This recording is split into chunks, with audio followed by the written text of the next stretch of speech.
So this is like, I invented these PJs, sort of. They're like AI generated.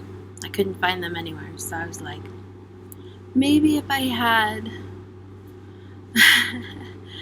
Oh, I just went to Amazon and I like... Yeah. Anyways, they're cute. I like them. I wanted goldfish pajamas and I got goldfish flip-flops to pair with them as well. Whoa. I turned the volume up instead of down. Sorry about that. Okay. So, anyways, I am Nicole Holmes. I was born. This smells good. This smells like, I don't know if you believe this. Some people think that like Barbies and baby dolls are scented. It smells like a baby doll. Like kind of that like soft rose powdery smell. Some of them I think really are. I don't know, I could be wrong. To me it has that scent. It was July 1988 and my parents were still technically together. Their divorce was not finalized until October and it was amicable reasons. It was just, what did they say? Irreconcilable differences or something like that, which is one of the most common reasons for common divorces. I mean, because you say like cheating or financial reasons. People say it's financial reasons. It's kind of like the PC version of saying that. Like instead of saying his wife spent all his money and then got mad because he was never home because all he did was work. Something like that was what happened there. So, oh no, that's one reason why. They'll just say irreconcilable differences. They don't necessarily like put the blame on a particular party. It's like you're both amicably agreeing that you're going to be permanently separated, no longer married. Wow, is it warm in here? It's so warm. I just think that like just my training top is like too exposed. Is it like too much arms? Anyways, this is broken. My little Hello Kitty thing it's off its lever, like the thing that ticks it along so you can see different pictures. So it's constantly seeing, let me see if I can show you guys, that one there. I can't like push it beyond the 10-cent candy Hello Kitty. I got this at Party City for a nickel or something ridiculous like that. I was like, wow, back in time. Pretty neat.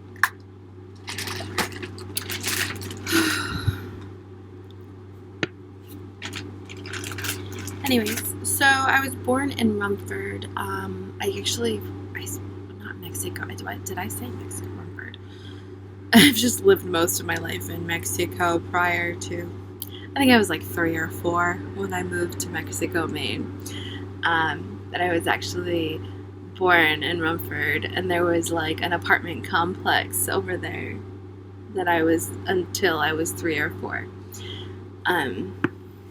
My skin is definitely getting a lot lighter, which is frustrating because when I use my color products like my skin foundation, they're I don't want to say back color, what do you call it? Like their base color shows up more. So if it's a pink tone, like pink, if it's like orange or yellow, because my skin literally like doesn't have much tone to it. If I've got red in here, it's because I've been going outside with Raz, like walking some. But I mean, this is my natural skin. Maybe even it looks a little yellow, but when I put yellow foundation or concealers, it looks ridiculous. So usually I tend to get neutral, which is the gray or bluer side of things. I try to avoid the pinks. I may have a pink tone in my skin, but I just want to like erase it, get rid of that. So anyways, July 8th, 1988. And see, look, watch this. Oh, you can't even tell. I was trying to, on my leg it looks ridiculous. Maybe if I put it on my hand. Do you see The one on top is definitely orange. That's Pixie. I was just coloring that. But the one on the bottom, in person, it looks so much more ridiculous. So I do have a mirror here. I was healthy when I was born, and I was born, I think, pretty much right on time.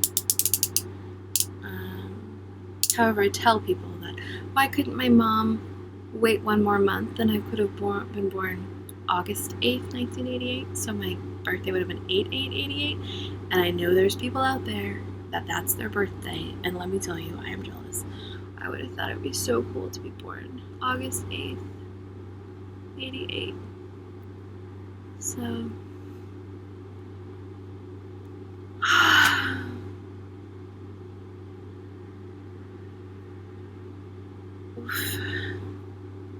the first school I went to was Head Start. I did have a daycare before and after, during all of that. But I went to Head Start. So after Head Start, I went to kindergarten. And I cannot tell you how long my life is prior to kindergarten, because, let me see here, I went to kindergarten like 1991 or 2, like 4, like most people. Then I went to Head Start for 2 years, which was prior to that. I'm like, pretty much all I've ever done is gone to school, I think. I know a lot of people do, and that's just the way it is, but I just feel like it's forever. Like, I just remember always being in school and being aware so fast, so young. I have this idea of what it means to be 2, and it's not correct.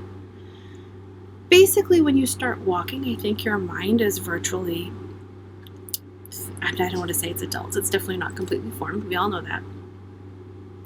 But it starts to think as if it's an adult. It starts to tackle things and know things, and understand, manipulate its surroundings when you're when you're walking age, when you're like holding on to things and looking at them and making ideas about what they mean. So it's also hard to decipher what happened in daycare before I was there for school, like my mom was at work or something, versus actually just in daycare, because I didn't have any school at all. I need to be careful.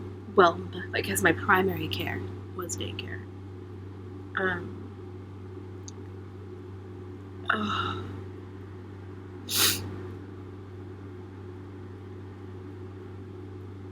So then I went to my elementary school, which was in Mexico, Maine, and I loved elementary school. I did.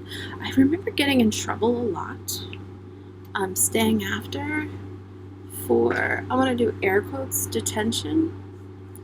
And basically I would sit there quietly while the teacher got her books and things together.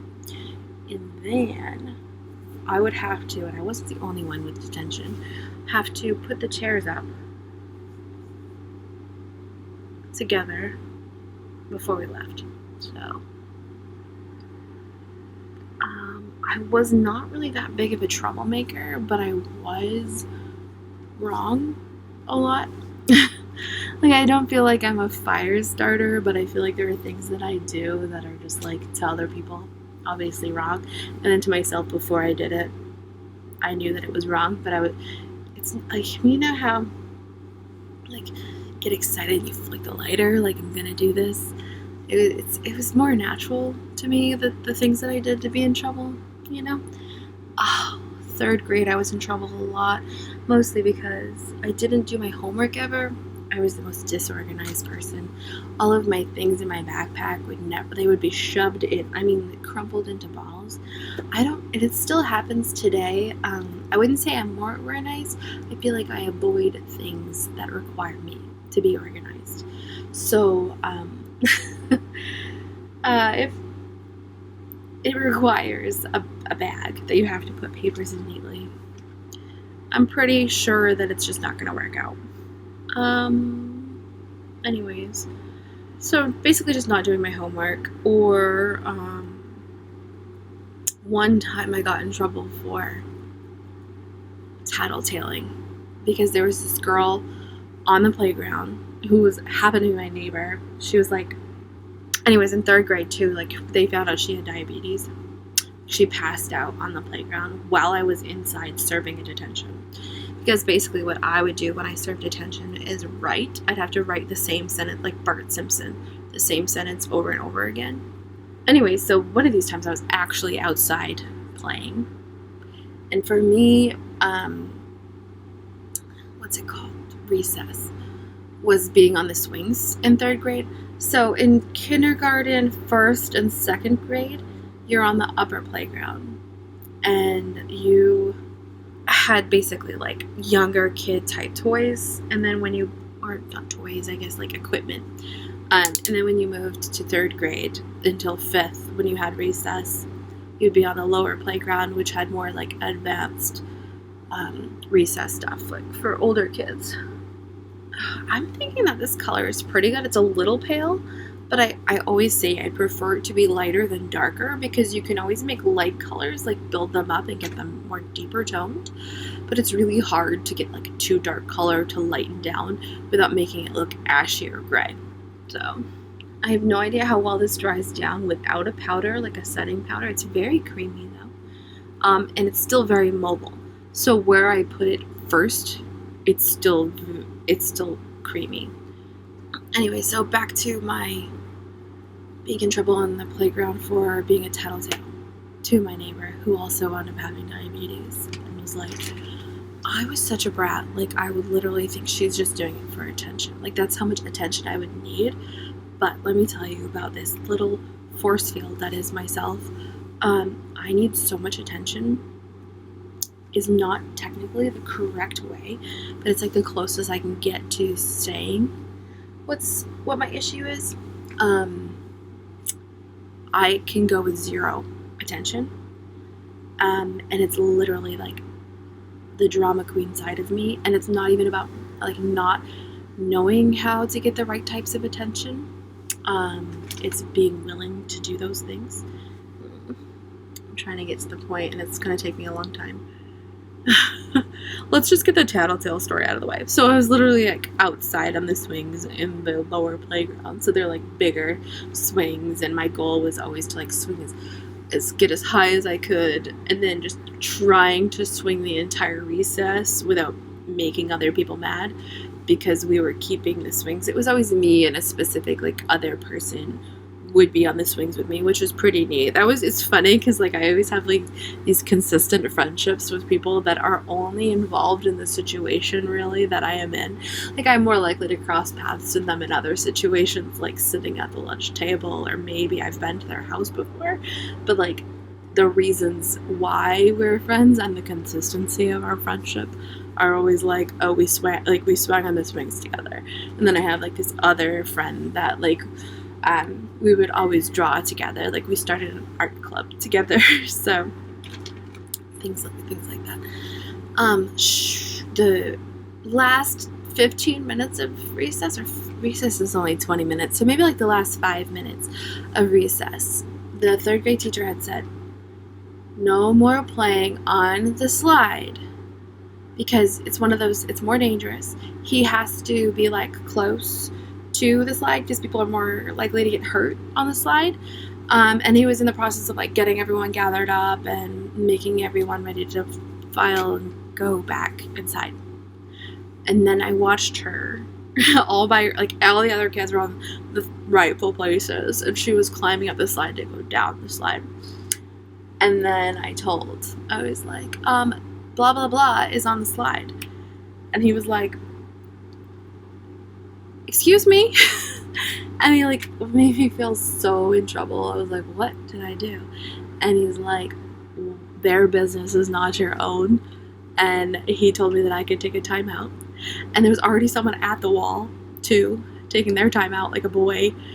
And I had to put my face against the brick wall for the remainder of recess. And he's like, you're not going inside until everyone has gone inside, and I'll let you know to follow him in. And I was like, so perplexed, and I wasn't even able to like explain why I was right and he was wrong. I'm like, but you said nothing. I couldn't get any words out to explain my side of the story. I was so mad. Okay, so anyways, yeah, this is so mobile, and like I feel like it's never gonna set on its own. Like this is something that might have to have a powder if you use it by itself. It's so, I'm still able to move around this stuff. Yeah. So when I first got this concealer, I would use it all the time, every day, and I thought I would need another one, so I bought another one to have for when this one ran out. I haven't really used it since I bought the other one. So anyways, always have attention, very disorganized mind, so disorganized mind, and very defiant. And also my goal is to be the best, be perfect, be loved the most. And no matter how far away me being myself gets me from there, I'm like literally always 100% myself. I don't know if that makes any sense. Like, I push people away because of how needy and I need for attention and how selfish I am in situation. If I'm a giver, it's for attention. Like if I get you something, it's to stroke my own ego. 4th grade, I learned how to write in cursive, and the fact that I actually learned it is purely opinion based, because other people look at my cursive writing and they're like, what are you saying? This is not cursive, this is just squiggles. But oh, see, it's a little piece of black eyeshadow, it's not here. I know what the words say. I could write like 6,000 pages in cursive and know exactly what it says. So it's almost like my secret little, if I were to ever have a diary I didn't want anyone to read, it would be in cursive, because people are like clueless, and I'm like, I know exactly what all this says, so I'm not worried about it. I'm the one who needs to read it, not you. Okay, here we go. 5th grade was my first science fair project, which I did not. I got a C minus. Like I got a very friendly C.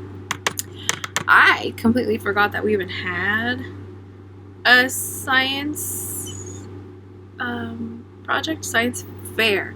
Let me tell you, it's not just science homework that I did not do. It was my very first important graded document. The project for the whole, they were trying to teach us, because it was our first time doing something like that this was really actually important. Might as well be like, you're new, it's a test grade, it's your project, you've got to get it done. And I told my mom, not only the night before it was due, it was 8 o'clock. It was literally 8 o'clock. And I was like, no, I need blah, blah, blah. And I'm pretty sure they even had to like grant me an extension, because there was no way I could do the scientific method in overnight, because it's one of those, like, you look up everybody else's studies on the thing you're studying. You do your own study in at minimum 3 different times, you have a control. I did moldy cheese, was my thing. So I had 3 types of cheese, and I had to do it 3 different times in order to have like an accurate. So embarrassing. But it followed me through my entire life. I'm still exactly that way. But I've proven myself along the way that it's not because I don't know how to do it. I'm just like easily distracted. So I'll make up the work, or I'll get the work done eventually, especially if it's like, Nicole, in order to pass, you're going to have to do this project type of a thing. It'll get done eventually. I'm not one of those people that just like never get to it, because I'm just more, comes about the attention thing, like I just want the attention at the end of the day. So I'm going to get it done so I get more positive attention. How did we sleep here?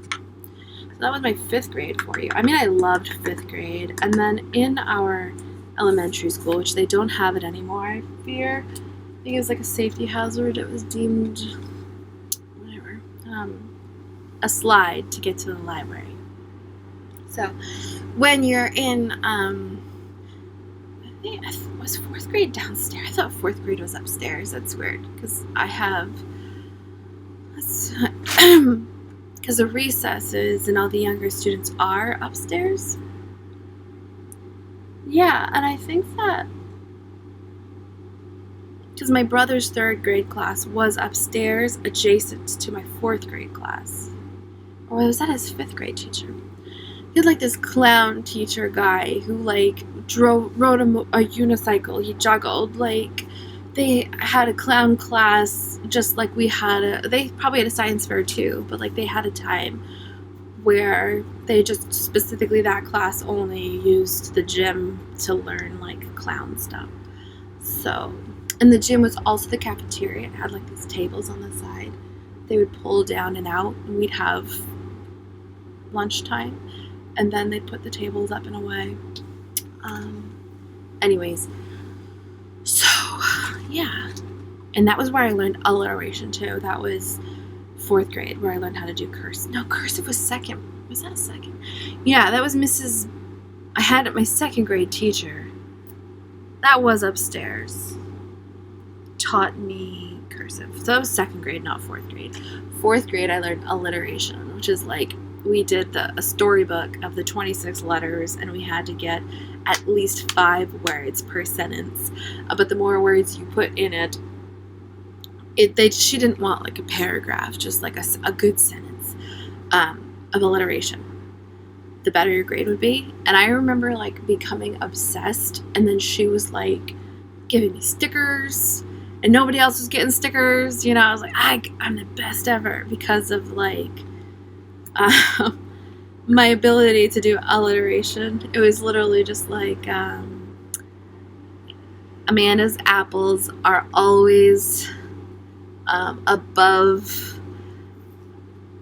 an archway, and I think it's on A-N, because it's words that start with the letter A, I think it's an, like an apple. You have an apple, not a apple.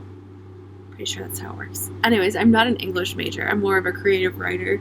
So when it comes to like the specifics of how, I'm like, is there such thing as poetry? Is there an ability to be creative here? Then that's what I'm doing. Like, I'm just not interested in learning those specific things. Like, I literally mind blocked a lot of it. And the things that I don't do correctly, it's because I'm like, do you get it? I understand if you don't get it. But if you get it and you're still trying to say like the right way to write it, pisses me off. So anyways, then we had to write stories. Like, it was a very big writing class. But the 4th grade was also freaking a long division. Oh my god, did I cheat so often. So like, I'm a cheater in elementary school. And then let me tell you what happened in 6th grade. Literally 6th grade. I was in Mrs. Davis's classroom, I think, or maybe it might have been. No, because that's social studies. I was in a writing class. I'm going to be a tattletale myself. It's probably not even 6th grade, because if I say the teacher's name like that, she never taught 6th grade. I'm pretty sure she was an 8th grade teacher. Anyways, language arts. I think it was called language arts. Anyways, so we did...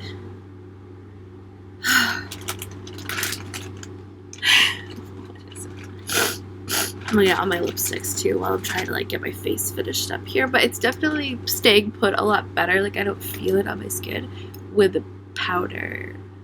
So, but I'm also not done. I'm gonna have to do like more highlighting concealers just to like bring lights. So I'm almost, I have to explain it, like, I'm not worried that there's not enough light or coverage or color. To me, it's an art form and it's fun. But I have been there. I have been an insecure makeup user who is terrified of scarring and pimples, and I wanted to hide them. I use makeup to cover them. and make them look less visible. But I am definitely more confident not wearing makeup, and that actually started when I started working in makeup. Like, I became more confident in my face as it was, you know? Like, I did work with Clinique, which they focus on skincare, and I'd done Proactive before, and I didn't really like it except for the sulfur mask or scrub. I felt like that actually worked. But I ended up stopping using it completely. I should have still got it, but I think it was like $17 for just the face mask. Anyways. So since you're always taught about basically just making sure your skin is clean and fresh, I don't even think I had less acne, but overall my skin was just healthier. So I still got breakouts, but my skin was healthy, if that makes sense at all. So anyway, so to me it's more of like an artistic endeavor. I've never been to Denver, as far as I'm aware. Right? So there's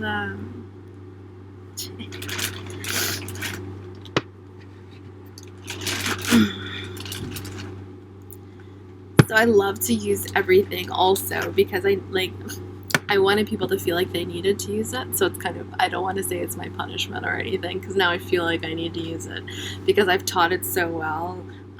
But giving out good ethos and then like receiving your own ethos are two different things. So you can promise someone, like, if you purchase this eyeliner, the way it's gonna feel creamy and what's the word, defined, just like perfect eyeliner, just because you bought it. Like, you don't even have to use this eyeliner ever again. But I'm getting commission from this. I'm the one telling you this is your magic wand of eyeliner, right? So I'm wanting to sell as much makeup as possible to gain the commission, so I know how to use everything. And maybe sometimes it looks ridiculous, maybe a lot of the times it looks ridiculous, but it's like, if you want to sell everything, you got to do a good job and use every piece. So it's like, ugh. Now I'm on the other side, so nobody's really sold it to me except for myself, and then, you know, people telling me, hey, if you sell this, you'll make money. So I'm kind of like trying to gather that inertia or energy, efforts from it. But there's only one place it's coming from, and that's me, in my imagination. So it's like, you know, I felt the need to buy it so much that I did. I spent my money on it. That's one reason why I really think that with those cosmetic counters, the consultants, whether it's skincare or makeup, it's a huge deal. It's way different than just going to the drugstore and picking something up. Like, having someone that's knowledgeable about their specific product, it's helpful.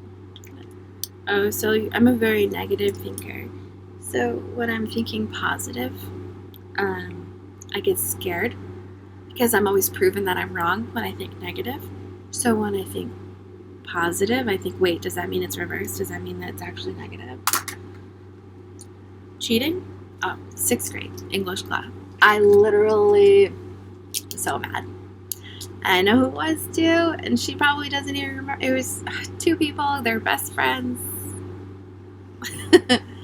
Let's just say their first name, Courtney and Tiffany, were like always like so buddy, but we had to work in 3. And let me tell you, don't really have like 2 friends. Like, I kind of, I want to say a social butterfly, but in like a really weird way. Like, I just like to go and talk to everyone. And, like, the more time specifically one-on-one, it feels awkward to me. Like, I don't know. I have like a very, I want to say hive mind. I just like to know what's going on with everyone at once. I'm trying to put it like in the most friendly way to myself. It probably looks a lot worse than that in reality. Avoidant behavior, judgmental. I probably come off as judgmental. Anyways, here we go. Where was I? They just copied off each other. And since I was in their group, literally had to be in their group, there was really no one else that I could pick other than boys. And And we were pretty much like girls versus boys, unless the teacher had to assign the girl to like a two guy. Like, we tried to keep it even like that. I think that was more the students doing than the teacher. Like, the teacher wouldn't have thought it was inappropriate or against it or anything like that. But yeah, I copied too. Whatever they wrote down, I wrote down, because they were just like copying each other. And I admit, in this situation, I was probably the bigger cheater, because as sure as they were just copying each other, I just copied both of them. And oh, I got talked to. And guess who was a tattletale when I said that's all that they were doing too? She was like, you don't have to be a tattletale. In hindsight, I mean, obviously somebody had to be doing the work, and it was literally always Courtney. Like, Courtney literally, she's done my homework before, because it was like one of those situations where, like, if everybody in the class gets their homework done, it would be like a prize or something. And she would be like, Nicole, you didn't do your homework again, did you? And she would take out her homework and be like, just write it down real quick. So I'd be like, okay. But that was like elementary school, you know? And this is like my first time. I was in the 6th grade, just like starting 6th grade when we jumped schools. It's a whole new building, and I had lockers, which I can never remember my locker combination. I didn't have, I had to go to the office so many times to get my locker combination in middle school, and it's either opposite or I'm not sure which one.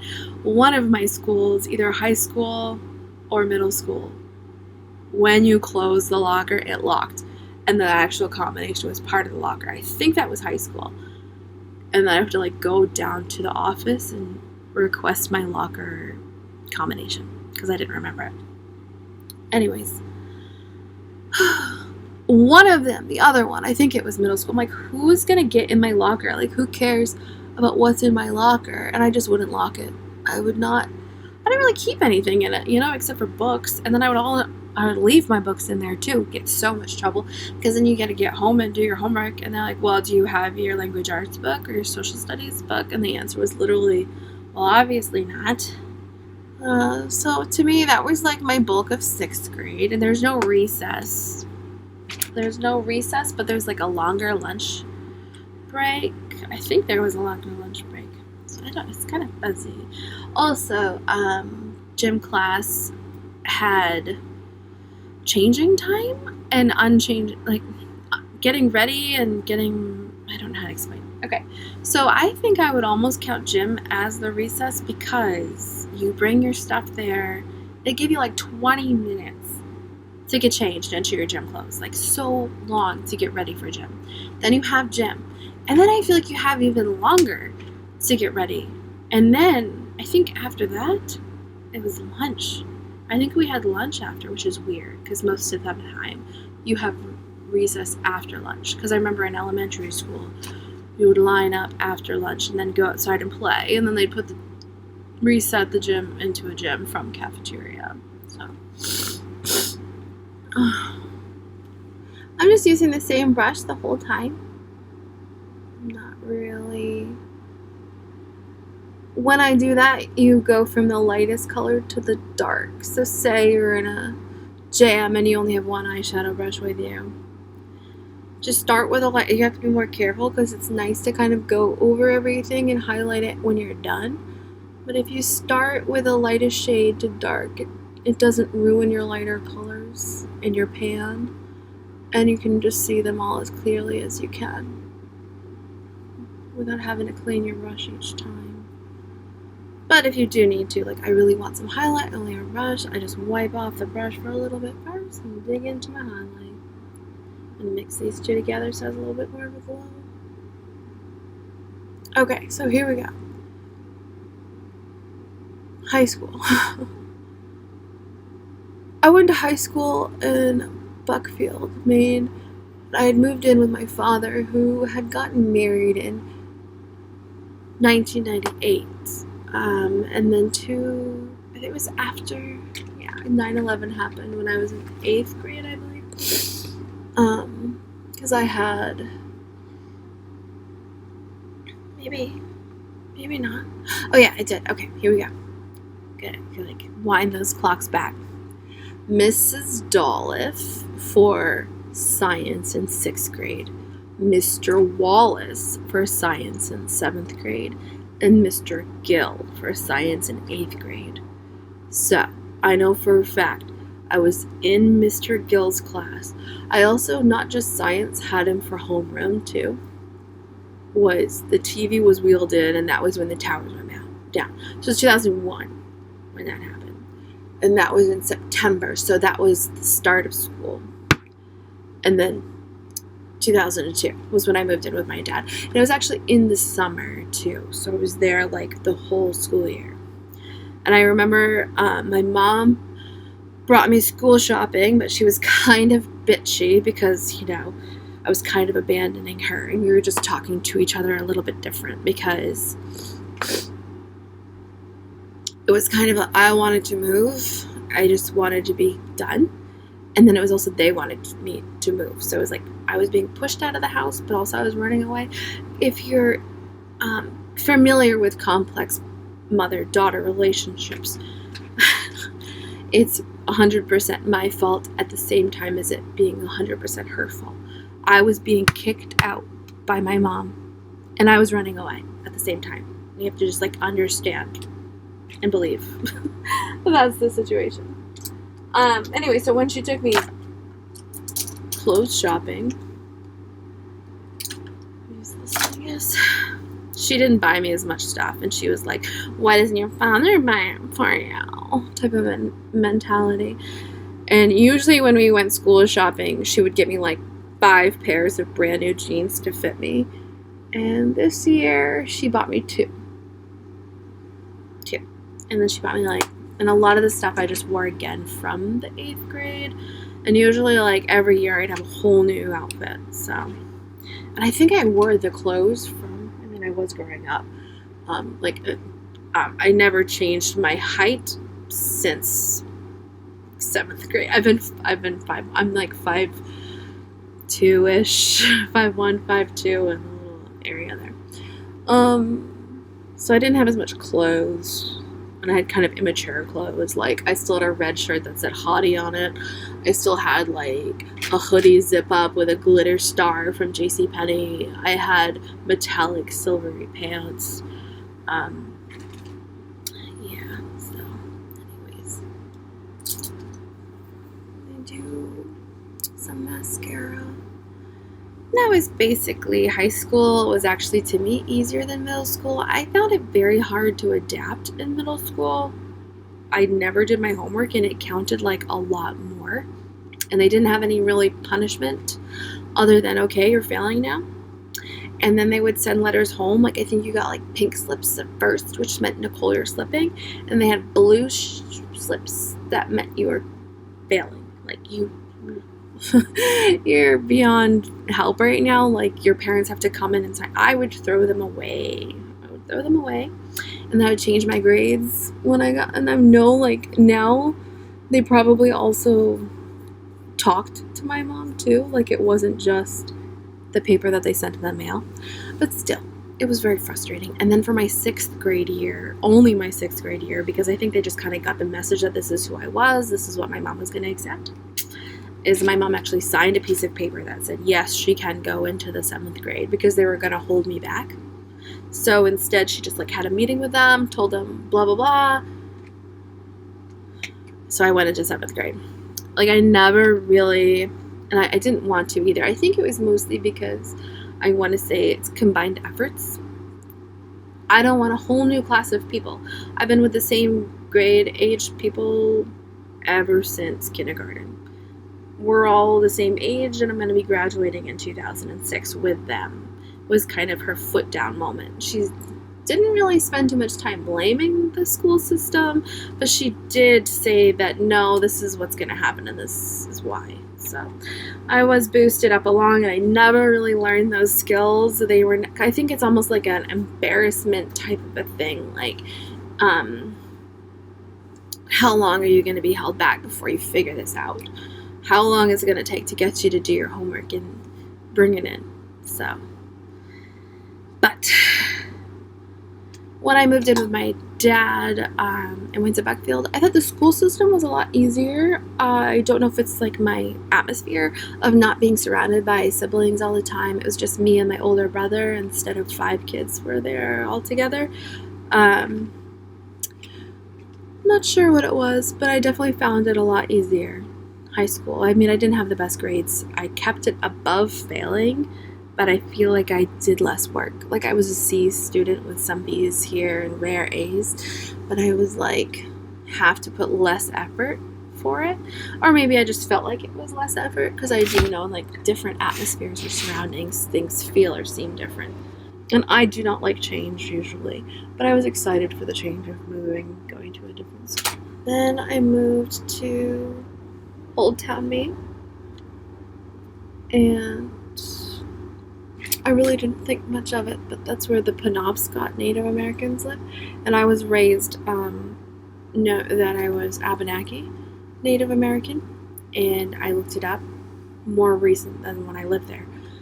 They were at war together over land, and the Penobscot won. So me being Abenaki, there is like this forever underlying hate, disgust between the tribes. The first thing that I did when I moved up there was a calling center.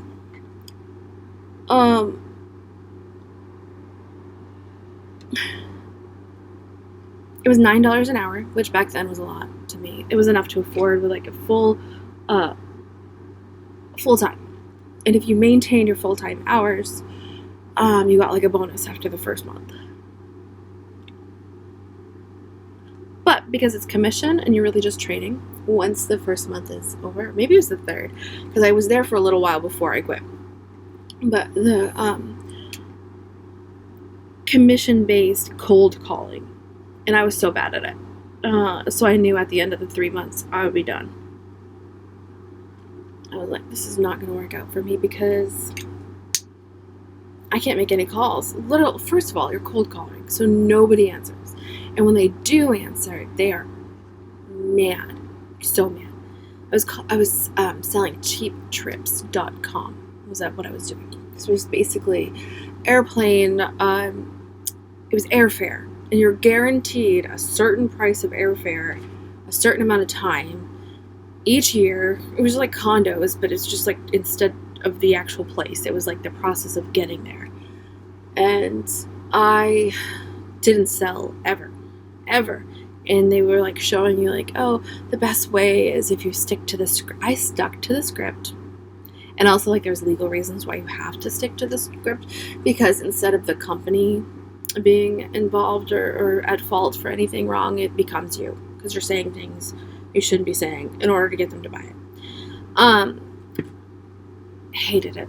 We had pizza every Friday, and there was 2 cigarette breaks.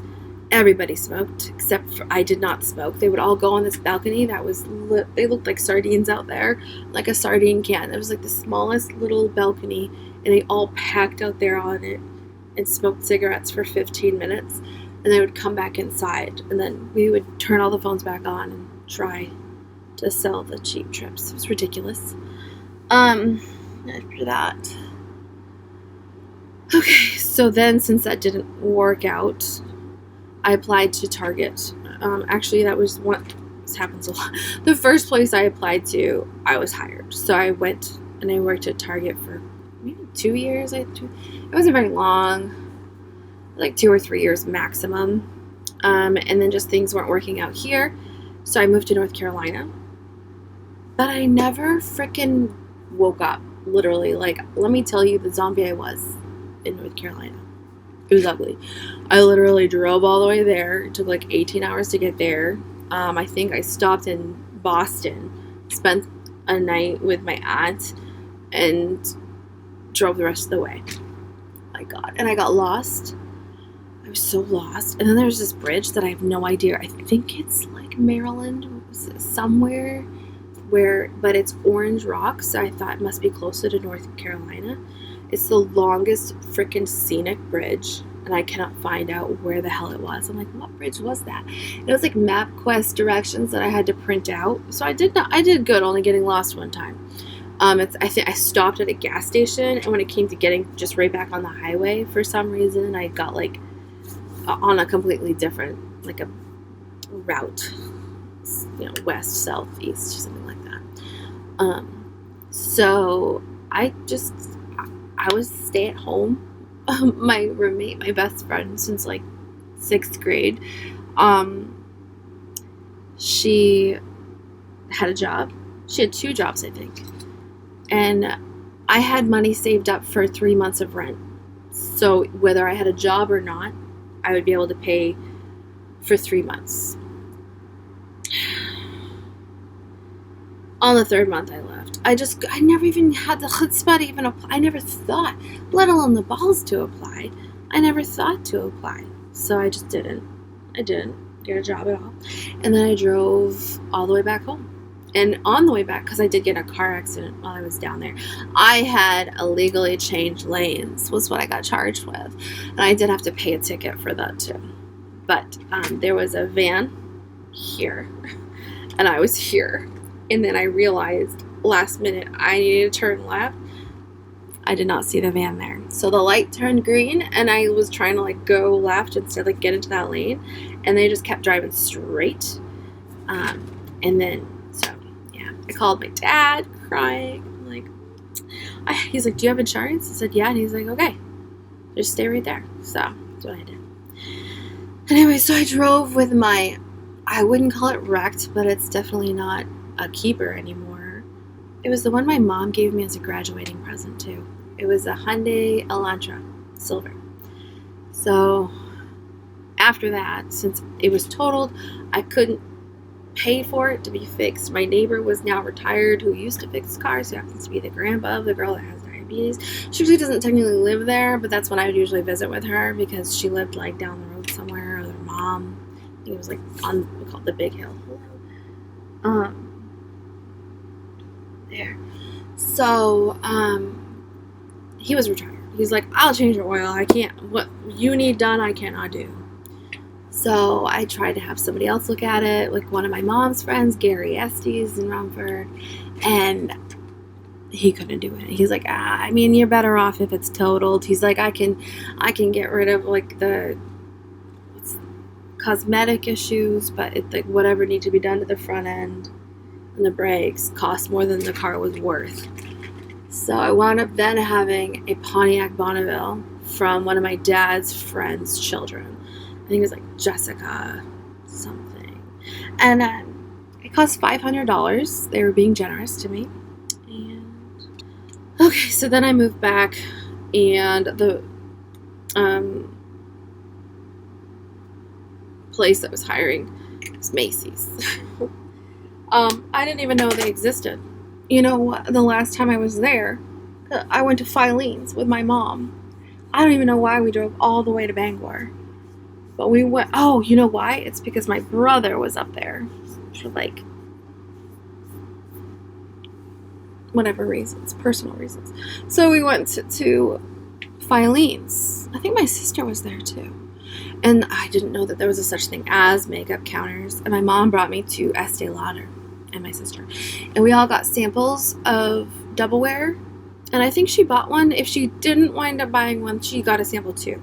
I'm pretty sure that she got the full-size bottle. And, let's see.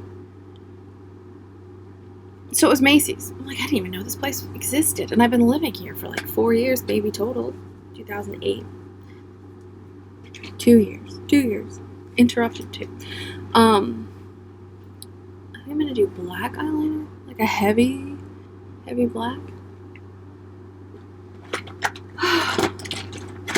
So anyways, I was there for a good long time. Till 2012. 8. That's almost 4 years. Almost 4 years total. I tell people more. I feel like I was there for 20. I think the longest I've said is 7 or 8 or something like that. But anyways, then I left there, and so I moved back in with my mom in 2013. It was 2013. So that means I was at Macy's until 2013, May. And then I moved back in with my mom, with my son. What did I do? I applied to a lot of things sarcastically, and I got unemployment is what I did. I applied to a gas station, and I, like, the stuff that I would have to, like, think beyond the slightest, the nth degree, I would just not fill out, or I would just, like, make little squiggles. I wound up getting a job at Advanced Auto Parts because they were kind of like, I'm pretty sure she needs a job, and I can tell that she really doesn't want to work here. So it's more like, I don't want to say a 3-month-long pep talk, but I think I got hired in like October, and I left in December because I was going to college. I went to Central Maine Community College for just a semester. Yeah, I think I finished the semester. And then just the situation with my son and, like, back and forth sharing custody was getting so, it was so difficult driving that far. So then I went to Eastern Maine Community College, and I worked at Sears, and I hated it. Oh my God, it was the worst. I was actually living on campus at Eastern Maine, and I got, like, the most expensive, I think it's Kineo. Their dorm halls are very expensive, and you have, like, room keys, and it was pretty big. I had a roommate who was from Japan named Sunny Day, and it's, like, spelled all, like, Japanese though. She just pronounces it Sunny Day. And anyways, she would sleep with her legs up on the wall, which was weird. She said it was because she's got issues with her circulation. So obviously this, I need to get more tape for it. I didn't even realize, like, the lighting changed dramatically. I have eyeliner on the other eye too. So then I liked Eastern Maine Community College. It was a little bit more technical than Central Maine. Central Maine was very much, you're basically at home. We're just your friends here. We're going to ask you some questions. Can you answer them? And I mean, like, just very, very much communicative, very much on your level, and trying to find out where you stand, where you should go, how you should do it, type of a situation. And the one thing I didn't like, and I don't know, perception is reality. I just felt like they were grading me far too easy, because I literally just got an A on everything, and it was like, I feel like they didn't even look at it. I was feeling mad, like that they weren't giving me enough attention. Like, that's what I'm looking for, my phone. Where was I? Oh yeah, so Central Maine Community College, like, I took psychology, a writing class, a computer class, basically all the basics for your first year of college, except the only reason I was there is because I didn't have enough background from my high school, because I took Algebra 1 in 2 different years, Algebra 1A, Algebra 1B, and then Geometry. And then in order to get into college, you had to have 4 full credits of math, and I only had technically 2, because you do it in 2 years, or not 2 years, sorry, 2 semesters. 2 semesters.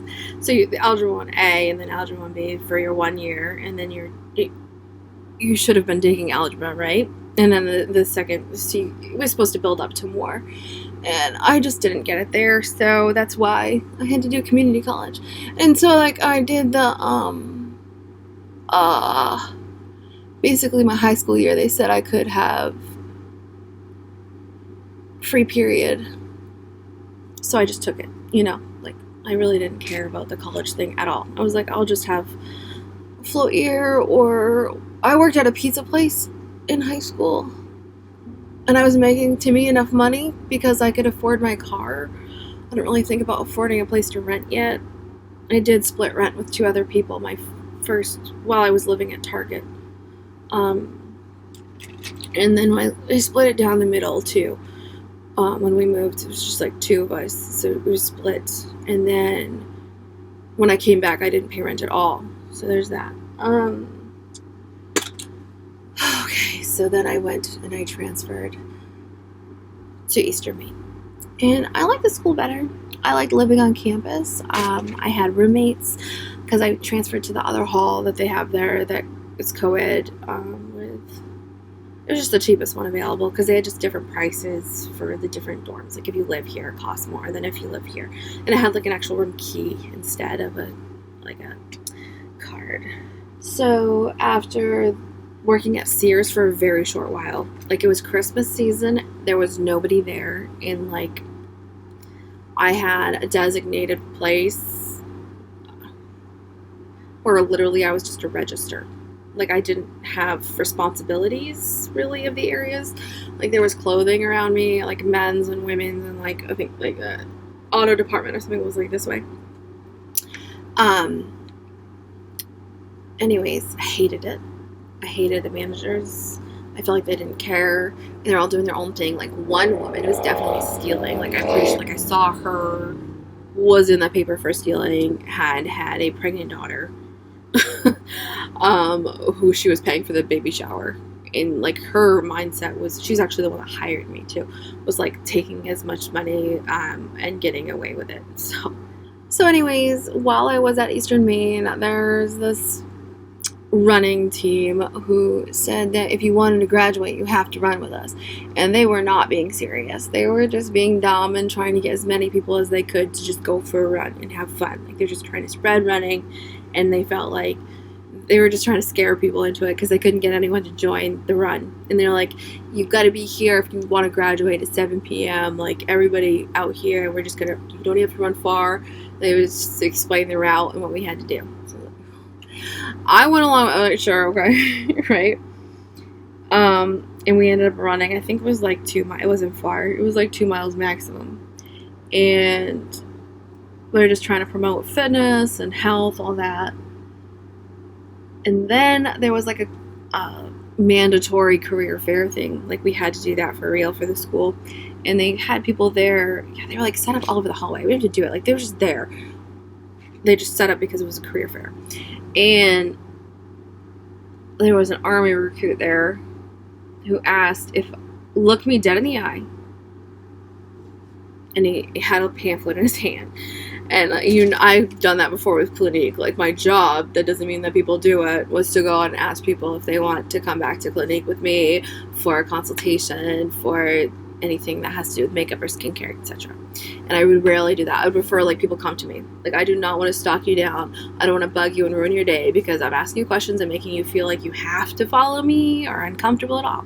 So I'd usually just not do that. So I went in the Army because I said yes. And the process was quite ridiculous. He was so excited and also scared that I said yes, because he, like, all of a sudden now your whole family's like, you can't take my daughter, she's gonna get killed, she can't even do her homework, she's not gonna shoot an M4 type of a thing. And he was also wondering if I was serious, because it was literally like, this is your whole life you're planning to sign away, and you just said yes, and I'm taking you serious. So I followed him. I drove myself, but he said to meet me at the recruit station, which at the time was next to a nail shop. So I'm pretty sure people, when I went in, thought I was getting my nails done or went in the wrong door. And I talked to them about what job opportunities there were within the Army that would suit me. And basically it depended on my ASVAB score. So then I had to go to Portland, Maine to take my ASVABs in order to be appropriated into the Army at all. Whether I was going to be a truck driver or an engineer, they didn't know. They had to ask me these questions. So basically, that was all they were hiring for, was military police. They had truck drivers, and they had infantrymen. So it was like 2 separate ones. But you have to get like specific scores on your ASVABs to be approved, and in specific styles too. So it's almost like a personality quest. It's basically just multiple choice, but if you answer certain ways on it, you're more likely to get different jobs. So not necessarily the highest score gets you this. It's she answered these questions really well. Let's put this here. So I took my ASVABs and I got the they said I did exemplary. I think I just did like like a little above average because they had like lines of like the score you got and what it meant. So I'm like, I'm pretty sure it just like I got like a B. You know what I mean? Like this is the average and I was here and then they were still like the A. And so they said I needed a minimum of a B to be military police. And the other option was a truck driver with the category that I passed with ASVABs. So I said, obviously, I'll do military police. Like, I cannot see myself long-term as a truck driver. But I am a tattletale. So I was like, I guess that kind of suits me. So I went back to Portland, and I went to the Clarion Hotel, and they had a dinner for us. It was like chicken or fish. It was so good. And the girl across from, they let us get seconds too. So they're like, you can either do fish and chicken, or chicken and fish. Like, it's up to you. But we have enough for two, for whatever reason. They'd like, so I did, because it was pretty small servings too. So I went up and I got chicken first, and I figured I'd try the fish, and it was actually really good. It was like a haddock fillet thing that I want to say was very lightly breaded. Some people might have said it was soggy because it wasn't crispy, but I really think it tasted good enough to not like complain about it. But it definitely wasn't like a crispy thing. And then I went to Missouri, Fort Leonard Wood, and I did training there. I was there for 9 months, but I did get hurt, so I wound up not ended up graduating that. So, and then when I went back home, they did not have a job for me. They were supposed to like promise a job for me. There was this paperwork that was filled out, and then they just didn't honor it. Like, they're the ones that signed it, and they just couldn't honor it. So I was told that like legally they had to take me back, so try to go back to Sears so I'd have like a job at all, and they didn't take me back. So it was very frustrating there. So then I got accepted into the University of Maine, and I was supposed to finish my college career there, and I made it up to my senior year, finished my first semester, and then I got expelled from that. And while I was at the university, I worked at the university. I worked at a Thai food place, 2 Thai food places. Then I got a good job at the university that paid me like, it was basically like scholarship plus pay or something, and I got a better place to live because I was living in this like 1-bedroom studio, and I have my son, so it was like a 2-bedroom little, just cute type of a thing. It had a kitchenette, something for a single mom basically. Then I got laid off from that job, and I got a different job with admissions department. And basically, you know how you are in high school senior year, you go to college fairs and you fill out these cards with your information. My job was to put the information into the computer, so it's just like a handwritten card by the student. And sometimes you'd have to check if things were accurate, if they even existed, if the addresses. If you put it in, it would sometimes say not an accurate address. So what I would do, I don't know if this is above and beyond or what, but I would Google it. It was to see if it was a real house.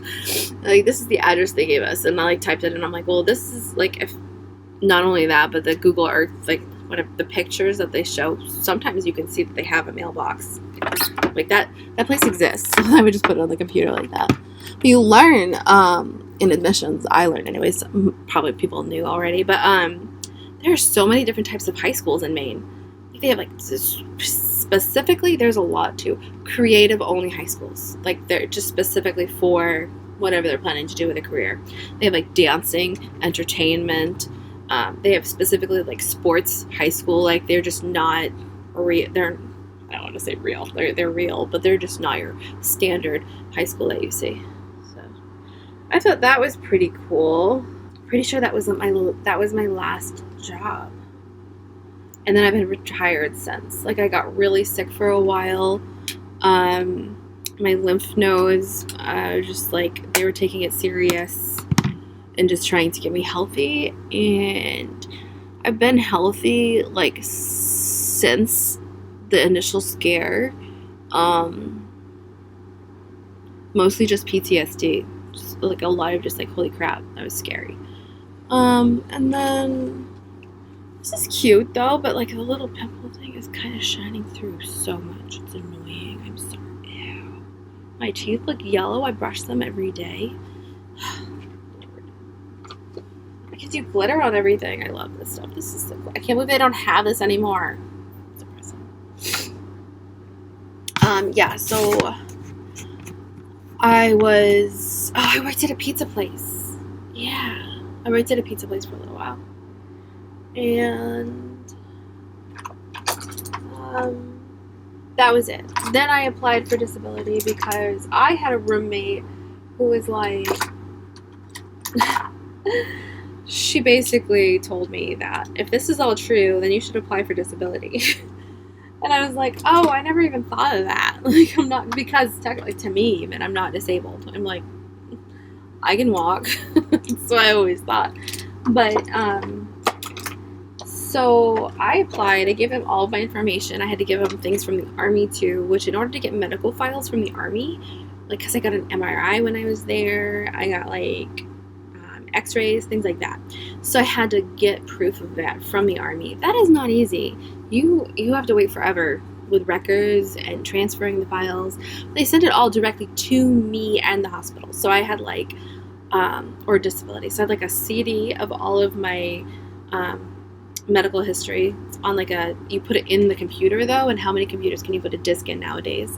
So I had to like go to the school to like view it all, make sure it was me, make sure it was accurate. And I had like a giant file of paperwork that was all just, this is you, this is who you are, here you go. So then I had like an interview. I've had more than one interview over the years too. They're basically just make sure that it's me, who I am, etc. And I figured it's just easier to do that than to work, because when you work, you have to say how much you make, and if it's over a certain amount, which basically is, it works out to if you work at all, if you get paid at all from someone else, they just take it out of your check. So it's like, I think I am much too, I want to say at this point, I don't know, mentally disabled, depressed, because I know people want to get back into the work fields when they're sick, or worse, sick, when they're stuck at home. And I couldn't see that as the option. I went to church. I could make it that far. I could do church. And I did charity work. I felt like I was in the opposite end of, like, I'm like, I'll come out and help you, but I feel like I'm getting made to be smaller and start over from a bottom rung that I feel like I'm definitely not at. And I also don't know how to eloquently say or put my foot down of where I think I should belong. Since then I have applied to other jobs and gotten hired tentatively, like, hey, you come in, you do this, you're here, great, we'll get for like a decent enough pay. But it's like, it's not what I want to do right now. I'm like, I'm not there yet. I have other goals and aspirations now that I'm trying to focus on. So it's basically just listening to myself and sticking to my own guns. And sometimes that's difficult to do. A little bit like some sparkles. Especially because when you do have a job, you do enrich others around you. You know, because you have all those people that you know. And that influence you and are working with you. But I don't know. I just feel like I really am too physically and mentally fatigued for that right now. But I do find that I'm trying to grow my politician bone. I'm trying to focus on that. I tell people all the time that I'm serious. I actually do one day want to be the president. In order to be the president, you only need to graduate high school. Someone said otherwise. I'm like, probably. But I just feel like the source that I read it from, I respect them. So I'm just going to say, you know what, I think that's true. the work you've done and how you've done it and how you go about yourself, meeting people, caring about yourself, and trying to grow from whatever the hell you are is what it's about. So, I've got to go downstairs soon. I've got to get the laundry swapped over. So, anyways, just trying to live my life in a way that leads me to what makes me happiest, and hopefully I don't come into any dead ends. Like, I don't ever want to be like, I know it gets hard to say you get fired or laid off and then there's like no stipend, no. So things like that terrify me, and I feel like I'm just not ready to come back from that. So, but I'm a believer. I feel comfortable where I am, and I feel like the way that I'm reaching, outreach, etc., I'll get myself somewhere. I'm just gonna I'm comfortable right now, and I'm headed somewhere. I'm not sure where to yet, and I am definitely scared of what could happen and what might happen. But I feel like I've been taken care of enough with Section 8, with SNAP benefits. Whenever I needed the help the most and I knew I deserved it, I got it. So I feel like I'm in a good place now, and I'm really just trying to practice keeping myself, being myself, and working with other people in healthy ways and forming healthy relationships that are beyond school, beyond work, beyond recreational, like people at the grocery store or reaching out social media who are just meeting me for the person I am and doing it just literally from my heart and soul with no ulterior motive to get as much money as I can. I just have no expectations of that. And I think that also it works out for my benefit because my goal isn't to get rich. I don't know what that helps for some people, but I am Republican. And my goal of presidency does not include being really rich. It's really just being there, being myself, being the Abenaki Native American 8th from my grandmother's side, my dad's mom's side, so, and being heard and a part of that, making sure not only my voice counts, but Native voices are heard. So they have ideas of things. Like I said, the Penobscot Abenaki War of land over the river and had the flowing of trades and goods is it's funny how they know it, they still remember it, and they will treat you like it. If you are first things first, you're here, you're deaf, you're thinking that you're some kind of privileged person, and then they want to let you know that they're Penobscot and you're on Penobscot territory. It's terrifying. It's scary because I'm always kind of my own little world. Doesn't matter what other people think about it. As being a Native American, I feel like I have a heavier footprint in the soil since we've been here a little longer. Just like people, I did get arrested for trespassing. Okay, if I'm trespassing, what does that mean you're doing to the Native Americans? No force needs to come in here. And the only reason they gained it was due to force, was due to guns, war, privilege. Saying, no, we know the right way, we're going to do it our way, and just take it all. So, definitely want it to be more of a working together, because guess what? I like the Cowboys. I do. I think that I hear my mom's story, I hear their side. My grandpa is a Holmes from just came right over from the UK, very English Holmes. Hail to the Queen, teacup collections, things like that. And just knowing that they can intermingle and be peaceful and happy, and that sometimes there are lines that are drawn that some people don't understand. I can't go into this person's home just because I think I can. It's their home. But I feel like you're very hypocrisy. Being a hypocrite, that's the word. I just think you're being a hypocrite. That's all. That's what I think. I hope you guys have a great day. Thank you so much for sticking with me, and I will see you in the next one. Thanks for watching.